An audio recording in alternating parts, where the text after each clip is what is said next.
Sometimes parents are concerned, oh, my kid won't stay still, he's running off the walls, he's not focusing in school.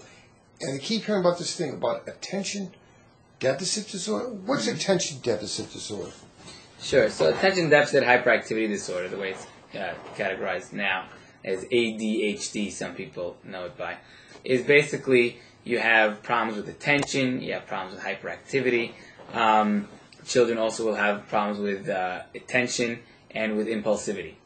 And basically, these are children who could be very bright, yet they have difficulty paying attention, focusing. These are the kids that when they're doing their homework and any noise goes off somewhere else in the house, another child or a television, and they're distracted very easily. Well, a 2-year-old, you expect them to be all over the place. Sure. Of course, a lot of parents are worried about children that are running around, and you see a 3-year-old boy running around, and that could be normal. The question is when it becomes excessive and it becomes difficult to control, or he's not being able to do well in school because of that, that's when you really start having problems that may need treatment. Well, in the beginning, there's some kids you have an indicator that maybe it could be, but what would be the earliest age that you would see a neurologist for a kid with maybe attention deficit disorder? So some children come to me even when they're from 3 years of age, but at that age it's really hard to diagnose it, especially since to make the proper diagnosis you really want to see that they have these symptoms in 2 different settings, in school and at home, for example, or something like that. And most young children at that age are pretty much only at home or at daycare, and they're very young to really make that diagnosis, and don't need to be treated at that age because they don't need to be sitting at their desk. It's really when they start hitting first grade, even around that time where there are more requirements for them to sit and focus and pay attention to homework, that you really need to help them out. But most of the kids you would see probably in school already, is that correct? Yeah, that's true. Okay, and if the school is complaining the kid is not sitting still and out of control, it's probably the most common reason for referral. Yeah, a lot of times the teachers will say they can't control the child in school, or that he's bright but he's not focusing, not paying attention. You'll see children who know the material but they can't focus on the examination. Every time a bird flies outside the window, they're distracted from the exam.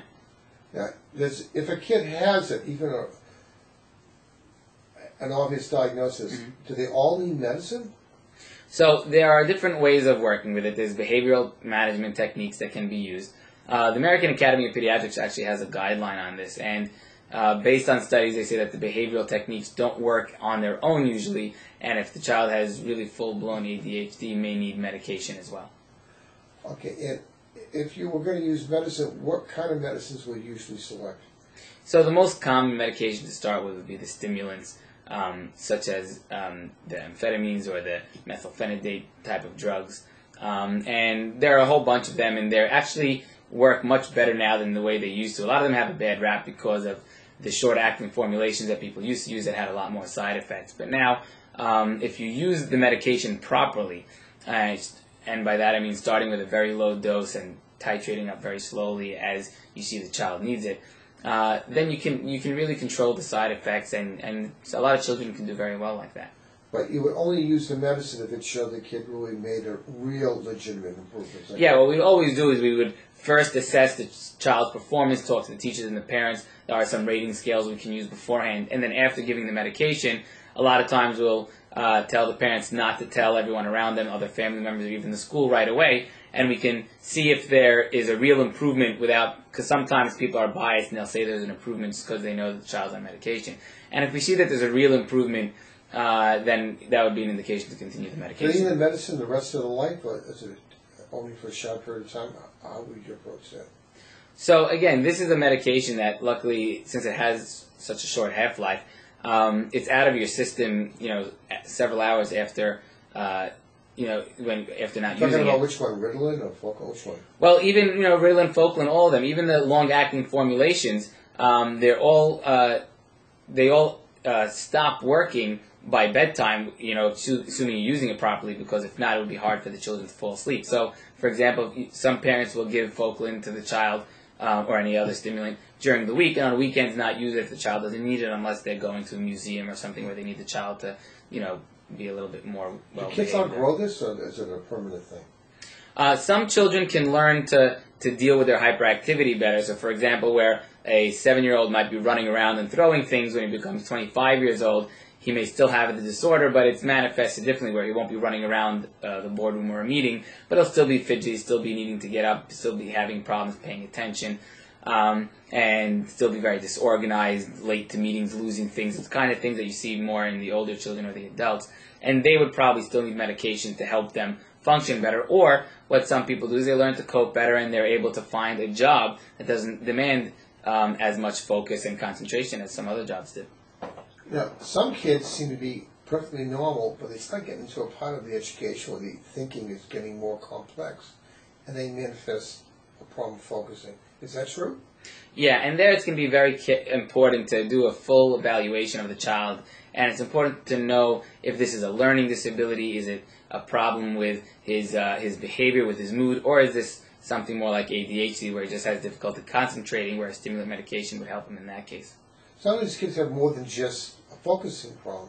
They can have some psychological problems, so you have to sort of take care of that plus this, and it may not work until you get rid of the psychotropic problems the kid has. Yeah, and that's why there are other medications that can be used. If the main problem isn't ADHD, but anxiety or stress or other behavioral problems, there are other medications that can be used. And sometimes just working with the parents on learning how to deal with such a child and discipline the child better using the behavioral techniques will sometimes yield very good results.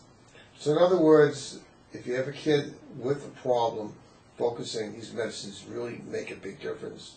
And they're pretty safe, even though there's some concern. Is that true? Yeah, there are concerns, but if they're used properly and the child is monitored properly, the side effects are really kept at a minimum.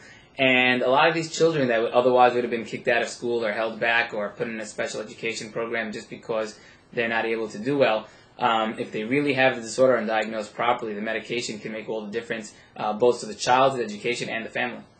There was a little abuse sometimes by some people using some of these medicines, but you're very careful. You're not just getting a medicine from a doctor. You saw for 2 minutes and he hands you a prescription. And she sort of does a very careful, detailed evaluation of the situation. And one visit may not be enough. It might be several before they come to conclusion to treat. Is that true? Yeah, sure. I mean, several visits for sure. And all the difference is, in today's modern medicine, the way it works, sometimes doctors only have 7 to 10 minutes to see a patient. It's really difficult to diagnose ADHD in that amount of time. I mean, you really need to get a good feeling for the child, for the family, for the entire situation, and that takes a lot of time and talking with the patients. It's another team approach where sometimes they need a psychologist to help or a family therapist, because the stress of a kid like this must be a tremendous strain on the family. Yeah. And sometimes parents blame each other. And sometimes they fight. And sometimes mommies and daddies separate or divorce just because there's a problem in the kid's house. Is that true? Yeah, I mean, a very common thing that we see when parents are coming with a child where the mother thinks that there's a problem and the father thinks there's no problem at all. And a lot of that has to do with one of the parents is the one that's sitting doing homework with the child or has different expectations from the child while the other parent doesn't. And a lot of times they'll blame each other. And that's really unfortunate. But that's why it's important if they see a specialist, a pediatric neurologist who specializes in this and understands this, he can explain to them and they can really work through understanding exactly what the problems are and how to fix it properly. So, and also there's a big overlap between psychiatrists and pediatric neurologists, because it seems you both use a lot of the same medicines. Is that true? Sure. Remember that the psychiatry and neurology are intertwined very closely, since they're a lot of what they deal with both come out of the brain. What neurologists often will deal with different disorders than the psychiatrists will, where psychiatrists will usually deal with more behavioral problems, and neurologists with other problems. But again, since it's both coming from the brain, it's the same medications that are going to work for both and the same disorders that are going to overlap with each other.